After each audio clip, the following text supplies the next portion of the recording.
Welcome to the wonderful world of wine, exploring all things wine with you. We are your hosts, Kim Simone and Mark Lindsay, and you can find us on Facebook at The Wonderful World of Wine.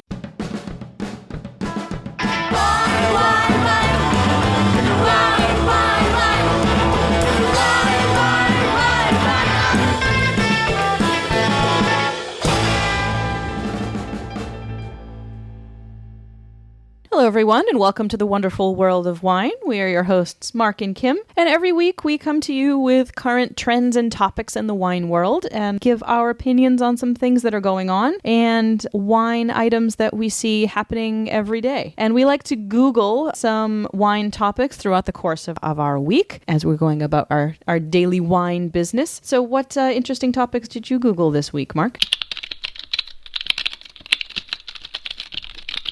Well, I don't know about interesting. I'll tell you what I was looking at. The bottles of wine, wine glass bottles. Years ago, I used to get a publication. When you bought a wine, it would tell you who they sourced their glass from. And Really? You would be shocked how many people were sourcing glass from China. And it was the lowest cost for a wine on like $100 bottles. They were paying like 6 cents a bottle. So cheap glass. So I wanted to see what's going on in the wine glass industry. And Gallo actually has one of the largest bottle manufacturing plants in California. They do 50% recycled glass, and they also source most of their materials from California itself. So they are a huge company making their own glass, so not sourcing from China. But a lot of the small wineries, you'd be shocked, they do buy glass from China. Well, that's great that they're recycling a lot of glass in California and making it into amounts. Other wine bottles. Huge amounts. That's encouraging about sustainability and things like that. That's another thing to look at. And we always look at glass as something that's heavy to be transported. And then I'm always a little bit like, all this recycling. I'm sure your recycling bin's making a lot of noise. My recycling bin makes a lot of noise. It really does. What about you? I was doing some research on tariffs and wine tariffs and when governments sort of get into spats with each other and then throw more taxes on our things. But the one that I was researching was not necessarily tariffs on French wine and German wine and Italian cheeses and things that is the most current in the news. But I was looking about tariffs that have been imposed by China onto California wine. So there has been this bit of an upheaval for California winemakers who had been developing new markets in China for their wines, sort of higher end or even like mid-range Cabernets, other reds, red blends, and starting to make a name for themselves. But now with the amount of tariff tax that is assessed on every bottle of California wine, it's like 100% markup just because of the tariff. So a lot of California winemakers are in the situation where they need to decide, are we going to pull out of this market because it just doesn't make any sense, or are we going to ride it out? And people will spend the money on maybe not as much or as many bottles, but just sort of sticking it out, and then hopefully it will get better, and then they'll be in a better position in that market in the future. So I don't know. The Chinese will not pay the extra amount, or they don't feel it's worth it to pay it. It's passed on to the what you mean, the consumer? Yeah. I think it depends. If you've got a bottle of wine that sells for $50 here, but a Chinese consumer has to pay $100 for it, that really makes it difficult because it does really mark up that price an awful lot. I mean, if you are thinking of higher end, sort of more specialty bottles, then people are probably going to pay for it because they want that wine. But it seems like it would really impact wineries that are trying to get in with wines that maybe aren't super high end and that are really just trying to make a name for themselves as good wines in that market. Who is the winery paying that money? The U.S. government or the Chinese government? It's the Chinese consumer who would be paying for it. So when they ship it over there, I see what you who's mean. getting the right? So is that the U.S. that's getting that money? No, or they're making China pay us? I think they're making China do it. That's a good question. Yeah, I never understood how it worked. Yeah, I think it's the Chinese government then gets the tariff money, but they pass the cost of that onto their supply chain. So then everyone along the line has to pay more for it, and then that results in the consumer having to pay more money for the item. Either way, it's not good news. No. For the wine world.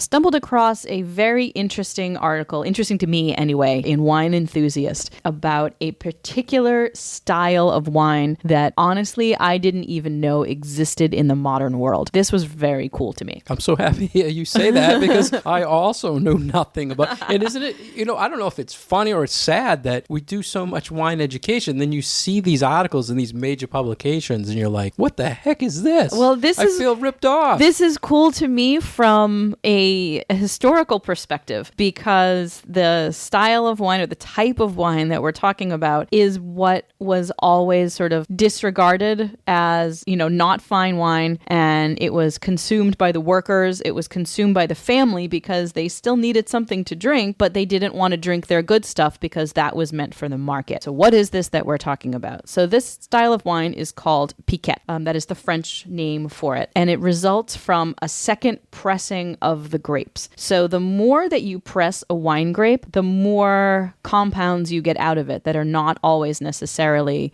the best ones or the most refined. So if you press wine grapes in a very gentle manner, then you get good, clean juice of a good high quality. But as you continue to press it, it's going to get a little bit coarser. It's going to extract certain compounds from the skins and maybe even the seeds that aren't super duper pleasant. And then you get this kind of lower quality juice. So traditionally, what would happen would be after the first pressing of the grapes, you press your grapes and you're going to make that stuff into wine that you're going to sell in the market because it's the better stuff. You would add a little bit more water to the stuff that you have left over and try to extract more juice out of that. And then once you ferment that stuff, then that is what you, the person who's picking the grapes, gets to drink. It's what you, the family that either owns the winery or runs the vineyard, that's what you get to drink. But it's not something that was really sold because it was considered sort of just the second pass at it. Yeah, and you mentioned the history, Kim, and there was a big history of the French farmhands. This is what they drank because I guess they must have sold the good stuff, and then what was left is what they made use of. Mm-hmm. So I researched if anyone is selling this. And first off, in Massachusetts, there's none for sale. I didn't see anything. There was a list at the end of the article because usually what Wine Enthusiast does is they'll have an article about something, and then there'll be a list of these are the wines that you can taste that we're talking about. And I didn't see anything that was familiar on that list. There was a Hudson Valley winery, Wild Art, and they were originally trying to find a use for their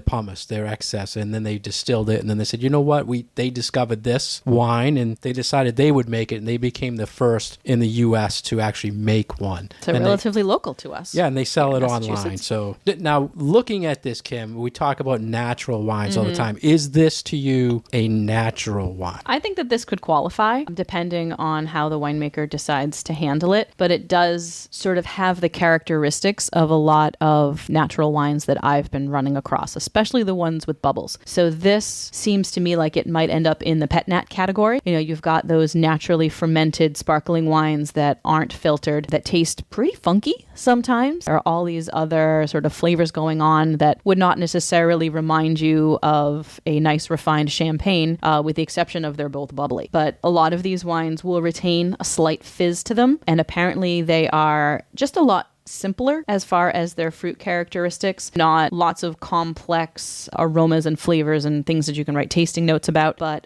more single note flavors. So there were some descriptions of this one is very much tasting of like pineapple, and then there was another one that was much more of like just cherry or just apple, those kind of things. But it also doesn't appear to be the most easy thing to make as a commercial product because it seems to be that it's not quite as stable, and that I think has to do with the fact that this is a lower alcohol wine. And as you lower the alcohol level in a wine, then you have less of those protective properties of the alcohol. So a lot of other funky things can start to grow in it if you don't have an alcohol level of over like 10 or 11%, because that protects them from, weird bacterial growth or anything else funky growing in there that you don't want there.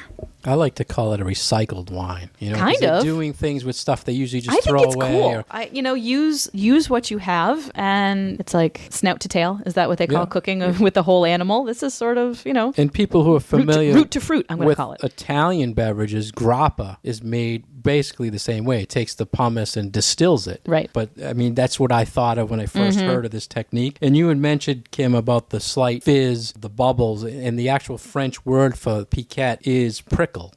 So it means like a slight fizz. that little bit of bubbly that you get on your tongue. I wish there were some available here. I would love to try some. Might need to get on some of my winemaker friends and see what they do with their leftover product, and maybe want to do some experiments. Yeah, and when I was talking about that New York winery, Kim, I did find for sale in Mass a very small distributor. There's 4 being made, including the Hudson Valley gentleman, and 2 were sold in Mass. It's Old Westminster Winery out of Maryland. And it was being sold by a small distributor in the state, which was shocking to me. And it was like, also, this will interest you, was in a 12-ounce can for $6. It's all coming together. Yeah, or a 750 milliliter at $17. So reasonably priced. But first off, you don't hear Maryland vineyards too often. You don't hear this product too often. In a can, it's like, wow, blew my mind. So if you listen to last week's show, we touched on all of these topics. We talked about canned wine. We talked about lower alcohol beverages. And this is just sort of bringing it all together, it seems.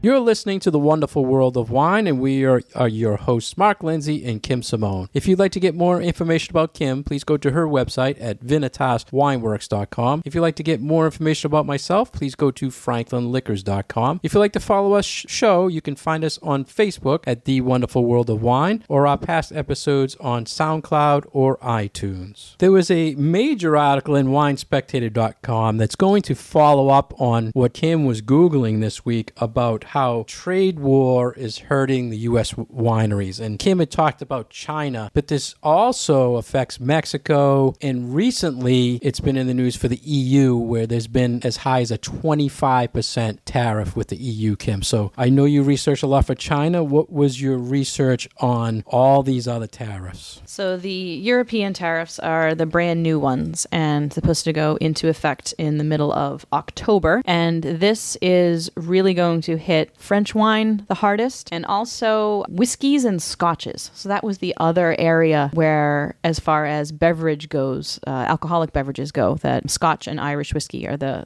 other 2 things that are really going to be hit, as well as Italian cheeses. So this has been a concern for, I know, at least in our local area, for small stores, small businesses that sell fine wine and also fine cheeses and specialty products from Europe, that they've sort of been waiting and hoping that this wouldn't happen, but is coming down the pipeline and is actually, seems like it's going to go into effect. So yeah, like you said, about a 25% tariff to be placed on these things, which will, as soon as they have to come into the country, will be assessed on them. So these are gonna hit hard. What do you think? I was talking to a salesman about this when they mentioned any wine that is under 14% alcohol coming into the country from the EU will have this tax. But I thought it was funny that, say like you're a port producer or high alcohol, you're not going to pay this extra tariff, which I thought was interesting. And I think purposely, when you look at old world wines,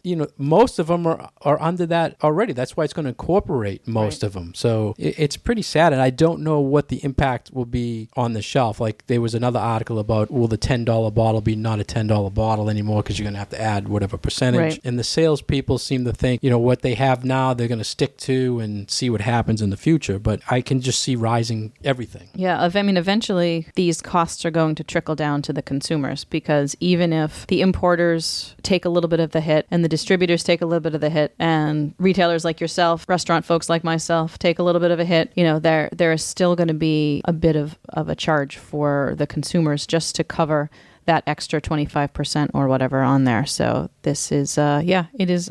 It's going to be felt. There was some crazy numbers. You had talked about China, where they say there's something of like a 54% on top of the existing 37%. So like 91% of tariffs. Mexico is going to go from 5 to 25. I mean, that's huge. That's a huge increase. That's going to impact, tequila and beers from that country as well. Do you think that this was done? I don't want to get political, but was this done, you think, to increase U.S. wines? You think it will help U.S. wines? That has been bounced around, but I don't buy it, because when people tend to buy certain wines, I feel that are European wines, they are buying them because they're a particular style and that they are something unique. It's not just, oh, I'm going to drink a Chardonnay from wherever. It's like, no, if you want to drink Burgundy, you're going to go look for those Burgundies. All right, you might like Sauvignon Blanc, and sometimes you want a New Zealand Sauvignon Blanc, but other times really are looking for Sancerre, which you're only going to get from France. So I don't really buy the argument that this is going to increase. I mean, it might increase U.S. wine sales because people might be like, hey, I'm not going to spend that amount of money on that bottle and I'll just settle for something else. But having that be the reason to do, and it's not the reason for this. I mean, this is something that's been in the works for a number of years, this whole Airbus fiasco, which is at the heart of this. So it's not like it is really out of the blue, but I still... Yeah.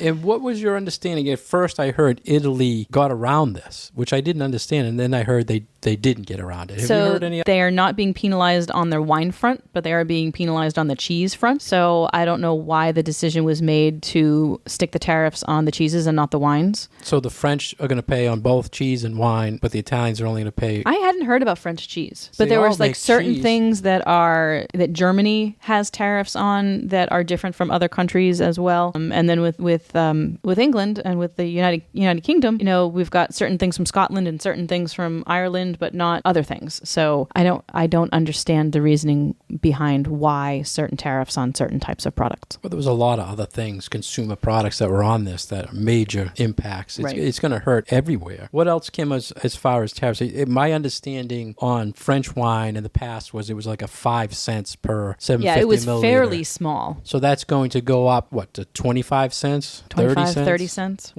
I don't know. I mean, is it... Per dollar. Yeah. So do you think this means that if I'm a French chateau, am I just not even going to bother sending my good stuff now to the United States? Why send it? I don't know. I mean, I think it's going to take communication, and it's going to take people looking at their sales figures and figuring out why, following certain trends, why have their sales been successful or unsuccessful in certain areas, and what caused those successes, and working with their importers and working with their distributors here stateside to figure out ways to still have everybody have their businesses work. So I think that there has to be a lot of that give and take and conversation on both sides of the ocean. Is this just EU members? That was my take. So, right? yes. It was EU. So I mean, maybe people that are dropping out, or maybe dropping out.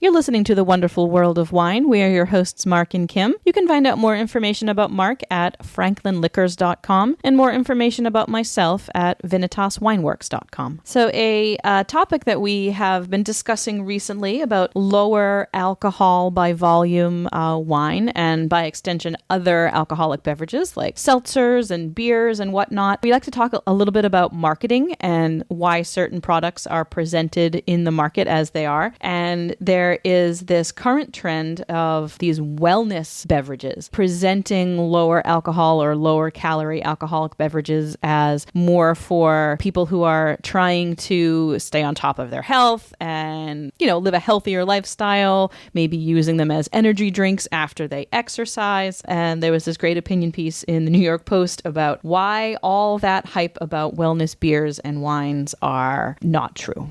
Yeah, BS. BS was the term they used. This is one of the things, Kim, that every day you can go on the internet and find something good, healthy about wine. And then you can find something negative about wine, right? Every day it's something different. It's your heart, it's your memory. Every week we see, it must be like 2 or 3 a week and that it seems come like through. It's the same thing, but Same it's studies. Different studies that are backing the same thing all the time. And I would say there's probably more health benefits mentioned online than there are not. Right. It's like one day we'll get a study that says moderately drinking red wine is good for your heart. And then the next day there'll be a report that says drinking any alcoholic beverages will cause you to die earlier. Like there's so much. This was a new level where they're saying, athlete, go out, work out, and then have a beer or have this wine because we're saying it's good for after your workout. And I fight with athletic trainers and nutritionists in my business group, Kim, about this all the time because they're always pushing no alcohol. alcohol. And I'll come back and say, well, in moderation, there's a lot of studies that say it is good for you. There's these societies, Sardinia, they're living to 103 and all they're having is wine and cheese and meat. They're not working out. They're not drinking Slim Fast or anything like that. So I go back and forth. It's my industry, so I'm passionate about it. But based on fitness, I have a story for you. Years ago when Mick Ultra, remember Mick Ultra? Big popular beer. All these fitness people are drinking as a healthy beer. When it was introduced, they were giving out samples and I approached the booth and they gave it to me and they asked me what I thought of it. I said, it's not my type. It's too light. And the woman looked at me and said, well, it's not made for you. You are not our market. Not the market. Because why? Because I didn't have my running shoes on. I'm not fit. I was kind of like, okay, well, that made sense, but it was kind of like, I don't know why they were marketing it that way, but I always think back when they say things, when they're marketing, they're eliminating a certain part. Why can't that light beer just be good because you want something light? Why? Well, it could be, but that's just not their marketing plan. Like, look at all the commercials that are on TV these days where someone goes for a run and then they're done with their run and they grab a lighter beer with their buddies, or they go golfing and then they finish it off with the beer, or yoga and then have a glass of wine when you're done with your yoga. This is a theme. They're not marketing it as a lighter beer just because you feel like you want something lighter. It's like, no, they're tying it into this idea of health and exercise. And I do like that they still have the convivial aspect of it too. You're not finishing and then having a beer by yourself at home. You're doing it with your friends, which I think is good because I feel like eating and drinking should be done with others. But, this does seem to be a theme. And how long ago was that Mick Ultra tasting? It's been years now. So, it's not brand new. This has been something that's been percolating for a while. So they mentioned in this article, Kim, 1.6% decrease in alcohol consumption in 2018, which you talked about. The millennials are more healthier generation, so they're not consuming as much. Other things, we keep saying all the time, moderation. For women, it's one drink a day. Men, it's 2 drinks a day. Yeah. I mean, that's healthy. But then there's all these things that they're coming out with. They're saying to drink, but just hydrate, and that's your big thing. Oh, hydration's my thing. So is it okay? Is it healthy if we have a drink and then drink water versus not? We give all these tips all the time, and some beers are now being marketed with electrolytes in them. So it's say, okay, you can also replenish what you lost, but then have a beer at the same time. Yeah, I think that's what is at the heart of this article, is that those type of statements are where the hype and possibly the gimmicks are, is that they're trying to add all these other things that seem to have health benefits, whether it's those electrolytes or whether it's certain superfoods or there's a fruit extract, or touting something as being gluten-free and therefore it's healthier for you, when in reality all vodka is gluten-free. So it's these partially labeling issues, and then other times it's how are we going to package our products and what can we add to our products that will sort of up the idea that this is a healthful beverage. Yeah, like you mentioned, health marketing, the gluten, the artificial flavors. But my key There's thing... a whole thing here about salt and salt. Additives. Yeah. The thing for me, Kim, is wine is 90% water. So to me, it's healthy, right? It's all water. 90% of water and 10% alcohol.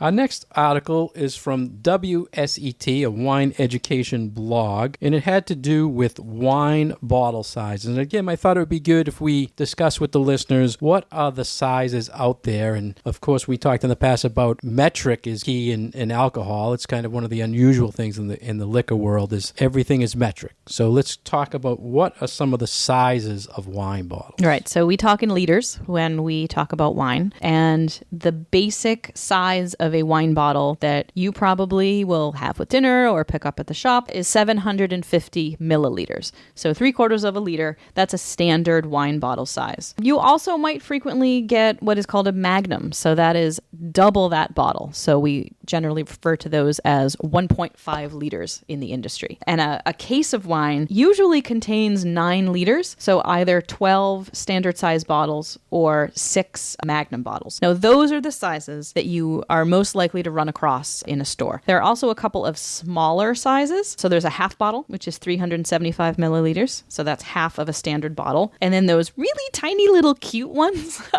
that are called splits that are 187 milliliters. So that is a glass of wine. So that teeny tiny bottle of wine is perfect for one glass. And sometimes you'll see these as having sparkling wine. I know there's a lot of Prosecco and a bunch of champagne out there that is bottled in 187s. They also come in the little 4-packs of more commercial commodity wines like our Barefoots and our Beringer White Zinfandels and things like that will come with little bottles as well. Yeah, those are the standard sizes people see. And then there's interesting sizes above the Magnum, double Magnum, which is 3 liters. And then it gets into 6 more sizes that are just huge, Kim, and they're named after biblical characters. Yeah, they get a little funky. And it's fun to remember them. I have to come up with mnemonic devices to remember what size bottle is what old king from the Bible. So there's the 4.5 liter, which is 6 standard bottles of wine called a Jeroboam. That's a Jeroboam, yep. And then there's the 6 liter, which people call imperial or meso. How do you say it? Methuselah. Methuselah. And that's how many bottles, Kim? So I don't know. So 6 liters, that would be 9 bottles? 8 bottles, right? 8 bottles. And then you go up to a 9-liter bottle, go ahead. Salmanazar, which is 12 bottles of wine. That's a real party wine right there. That's right. And then the Balthazar, which is my favorite. 15 bottles of wine are in that. Why is that one your favorite? I just like saying you it. like It to has say something Balthazar? to do with the Jingle All the Way movie, I think.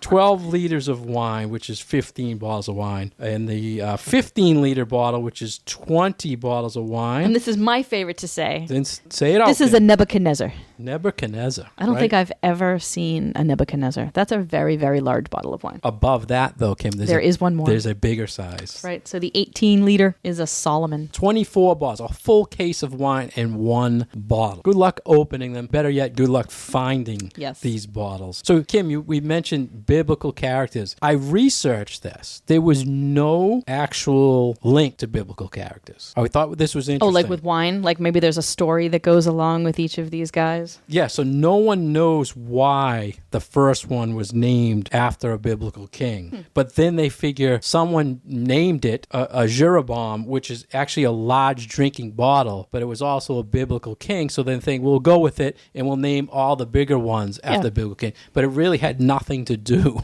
with biblical kings. So I never knew that. Theme and you're just going to run with it. It's like naming planets. It's like somebody decided that a planet was going to be named after a Roman god and you just run with it. So they figure it's one of the probably biggest jokes in the wine world that they think that the king actually this was his size bottle or something, but it was just kind of a play on the first bottle. So now you know if you ever see any of those really large format bottles in a restaurant that they all have their own unique names and that all of these sizes are bottled from time to time and they do take a little bit of extra work to get the cork out. Yeah, if you take any wine exams, it's on all the exams.